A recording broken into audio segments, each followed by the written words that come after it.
Hello and welcome to each one of you to this first new version of online classes.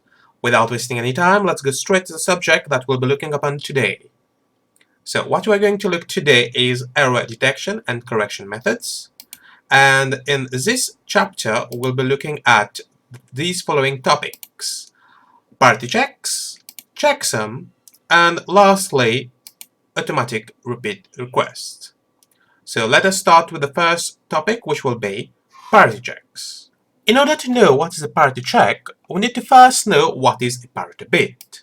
Now, a parity bit is an extra bit added to the character code and set to 0 or 1 so that the total number of ones in the code is either even for even parity or odd for odd parity. Let us see how to assign a parity bit to a particular code. Assigning parity bit. In this case, we can see we have a data with the value 0101101, and we have to find the parity bit of this particular data. In this case, we're going to make use of even parity first. When we are making use of even parity, the number of ones in the code should be even. So in this case, we have 1, 2, 3, 4 ones, which is already even. As such, the parity bit will result to 0. Taking on another example, we have the same data, but instead of using even parity, we are going to make use of odd parity. So given that the number of 1 is 4, the parity bit will be added as 1 in order to make the code number, the ones in the code number, odd. Now that we have seen what a parity bit is and how it is assigned to a particular character code, let us see what does a parity check mean. So in parity check, what happens is that at the receiving end, the number of ones is counted in each byte being transmitted. This should either be always odd or always even, depending on whether an odd parity or an even parity is being used. If this is not the case, then an error has occurred. Now, there are two types of parity checks, as we have said earlier. So the first one is the even parity, in which the number of ones should be even. So for example, in this case, the byte 011001110 has 4 1 bits, therefore the byte is correct. The byte 11100110 has 5 1 bits, therefore the byte is incorrect. Odd parity, in which the number of ones in the byte or word should be odd. For example, the number of bytes, the byte 11100110 has 5 1 bits, therefore the byte is correct. However, the byte 011011 has 4 bits, therefore the byte is incorrect. So as you can see, depending on which type of parity you're using, the number of ones in the code should be depending on that. If you're making use of even parity, the number of ones should be even for it to be correct. If you're making use of odd parity, the number of ones should be odd for it to be correct. The parity check will, however, not detect the following. So basically, these are the limitations of the parity check. So first one, multiple errors, that is double or even number of errors. The second one, the bits are in error. So what does this mean? We'll see that shortly. Errors that a parity check does not detect. Firstly, even number of errors.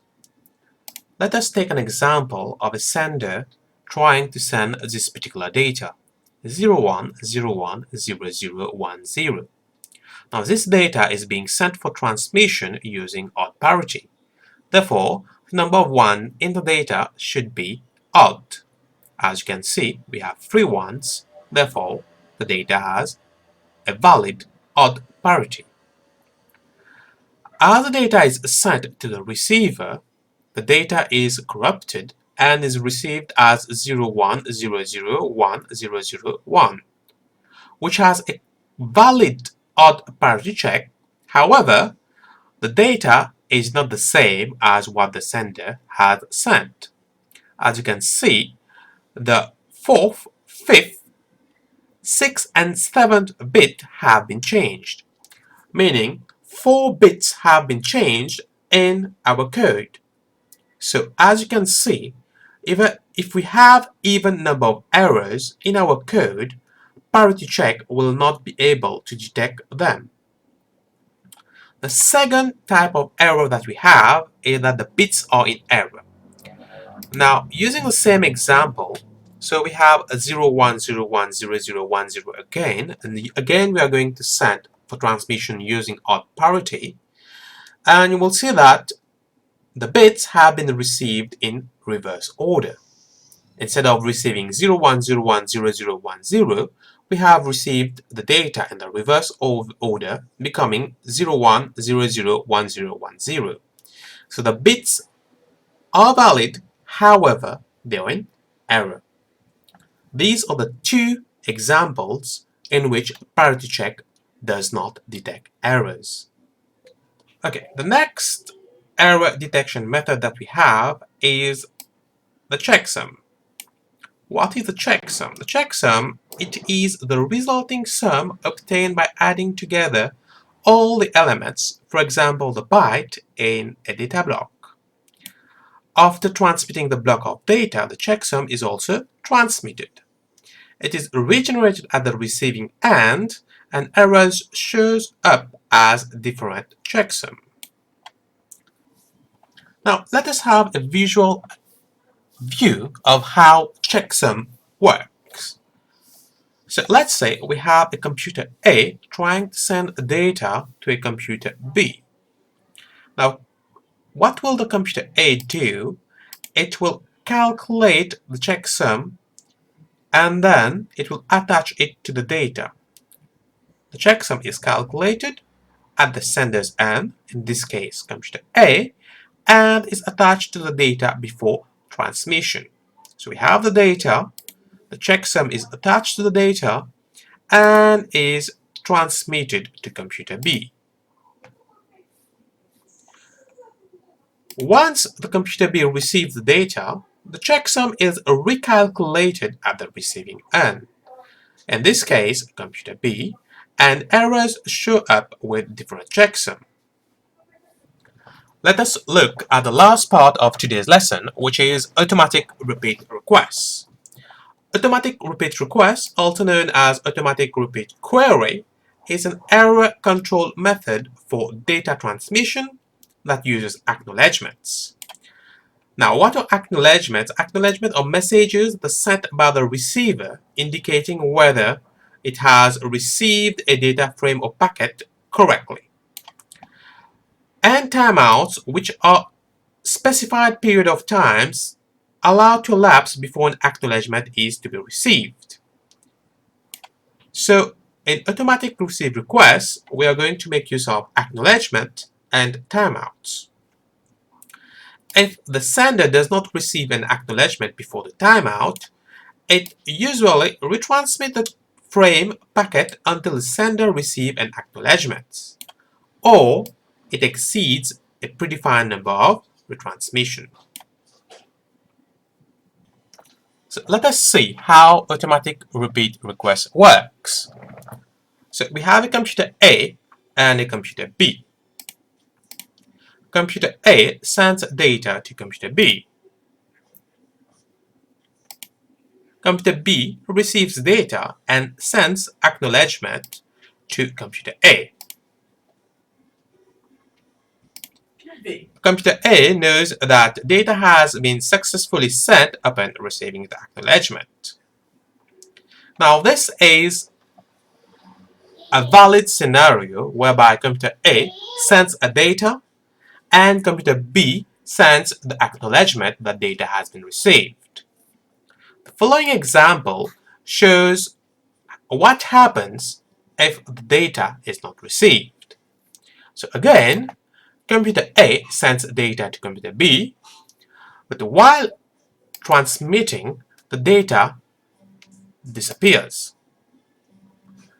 Computer B will wait for the data to be received until the time allocated for timeout is reached, after which a timeout is sent to computer A.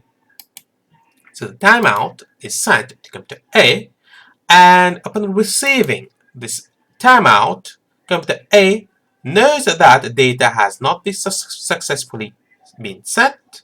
As such, computer A sends the data again.